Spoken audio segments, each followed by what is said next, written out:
All right. I gave you a full day. The Elimination Chamber happened.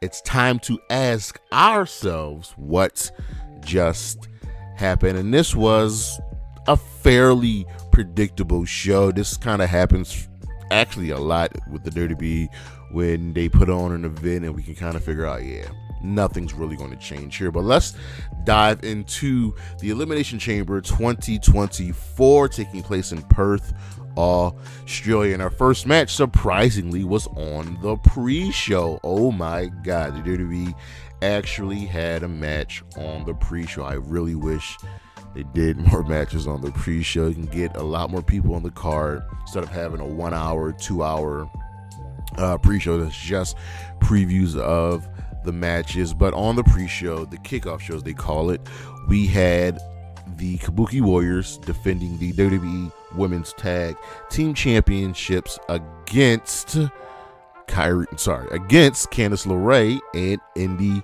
Hartwell.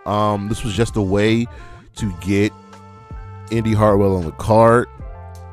There was apparently no way to get Bronson Reed on the card, but that's whatever. This was a good match. Indi looked good here. Candice looked good here. Both of these women are very much underrated when it comes to their in-ring ability and when it comes to their wrestling skills. But this was a fine match. Didn't hate it. It did its job. Got Indi Candice on the card, but in the end, the Kabuki Warriors retained with their tag team finisher, which is Kairi hitting the insane elbow while Asuka's hitting a neck breaker. It's fine, but we move over to the main card and we open up with the Women's Elimination Chamber match to decide the number one contender for the Women's World Championship match at Wrestlemania. And once again, this was a predictable card, a predictable show, a predictable match. So the participants were Bianca, Belair, Raquel Rodriguez, Tiffany Stratton, Liv Morgan, Naomi, and Becky Lynch. The first two women to start the match were Becky Lynch and Naomi. And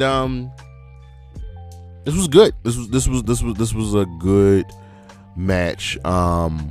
Naomi and Becky Lynch show some respect to each other. They ain't got no beef, slap hands, and they just begin to wrestle, and they just started doing some moves while we want Tiffy chant broke out. Is Tiffany Stratton over? But Becky and Naomi continue to battle, and Naomi really used the chain link fence as a weapon a lot of the time. And our first person to come into the match was Tiffany Stratton, and the crowd popped, and she was really, really good here, hitting moves from the top of the chamber all around the ring. Becky clearly doesn't like Tiffany Stratton. Remember, Becky's the one who defeated Tiffany Stratton for the NXT Women's Championship. Naomi got in on the action, and it was really about just taking out Tiffany Stratton. So Liv Morgan came into the match, and she was a house of fire, going after Tiffany Stratton. Tiffany just defeated Liv on SmackDown the couple days prior, and Liv worked over Lynch and she covered Becky. Nothing really happened, and we're just fighting, and no eliminations. Lynch gave Tiffany a back exploder on the chamber wall.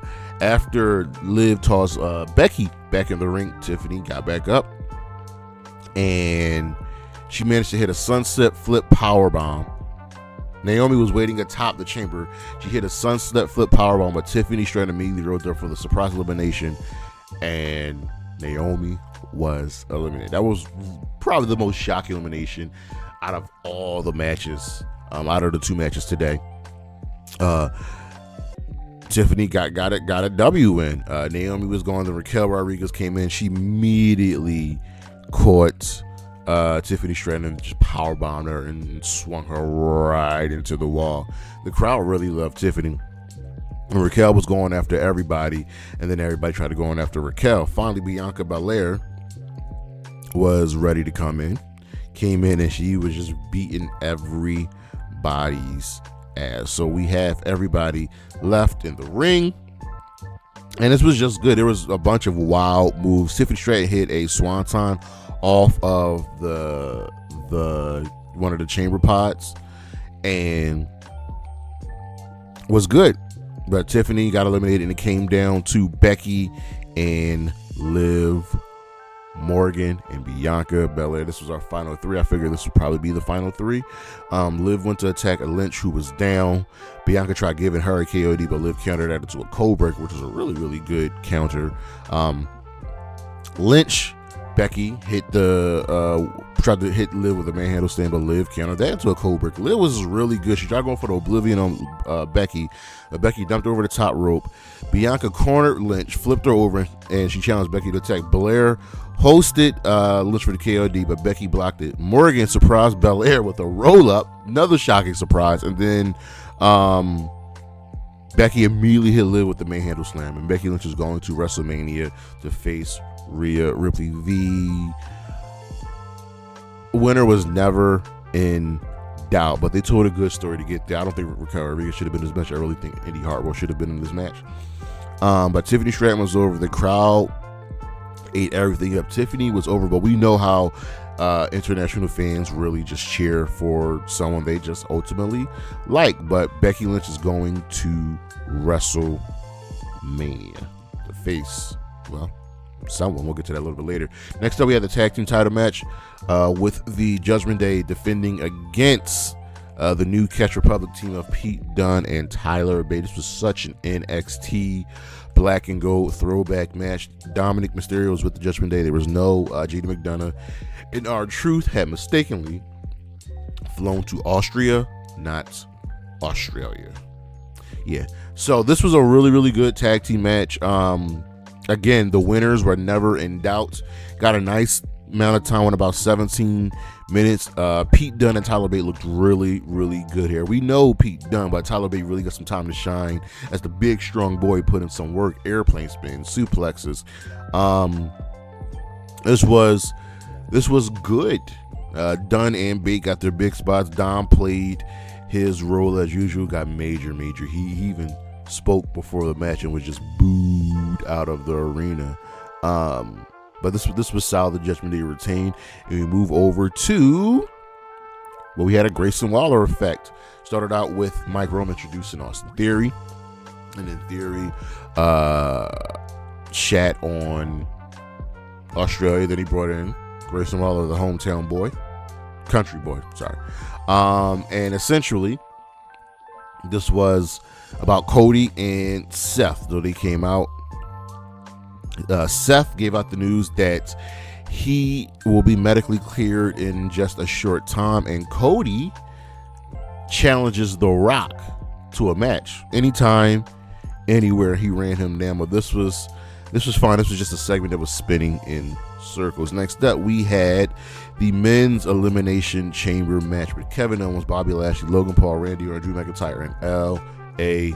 Knight. Yeah, vying to become the number one contender to the World Heavyweight Championship. And the first people to start the match were Drew McIntyre and L.A. Knight.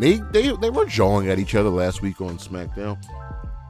So we got some heat here. This was another match I said, like before, winner was never in doubt. But Drew and LA Knight put in some work, and we just decided to beat the holy hell out of each other. Drew McIntyre just looked good here. Kevin Owens was the first to come in at the 440 mark, and he was just throwing rights, going after everybody. He knocked down McIntyre. He hit LA Knight with a choke slam. This was for a Make-A-Wish kid. Owens managed to fight off Drew one more time, showed him to the mat. KO delivered a frog splash and only got a 2 count. Next up, we were just waiting as Owens was really pretty much controlling this match until Drew got the upper hand, and then in came the almighty Bobby Lashley. He went straight for Drew. Remember, Bobby was the one that defeated Drew McIntyre for the WWE Championship a couple years ago at WrestleMania. So they're going at it. And Drew caught Bobby's headbutt, hit him with an overhead belly to belly, and whew, just the beating everybody was putting on each other. No eliminations just yet. Remember, Bobby also had his elbow taped up because he got attacked by Karrion Kross on SmackDown. So we're here.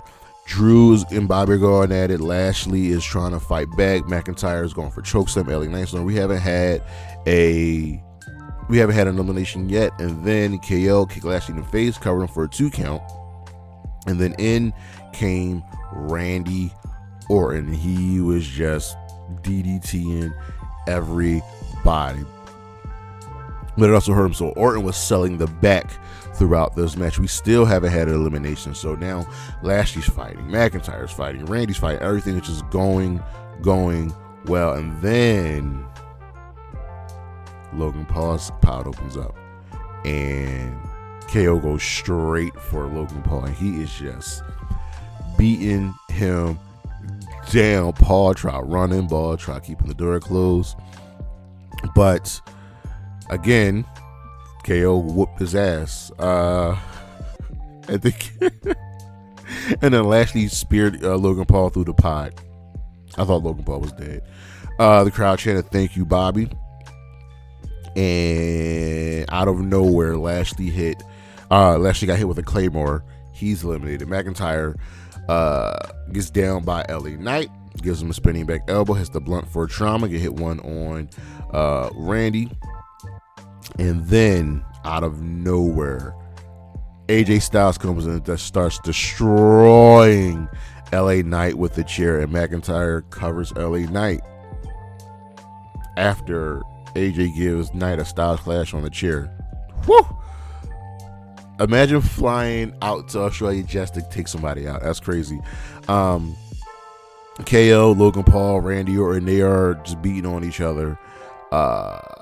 And then we get to the end of the match. Logan Paul gets hit with a pop-up powerbomb. He is eliminated. He did well here. He still sucks according to the crowd.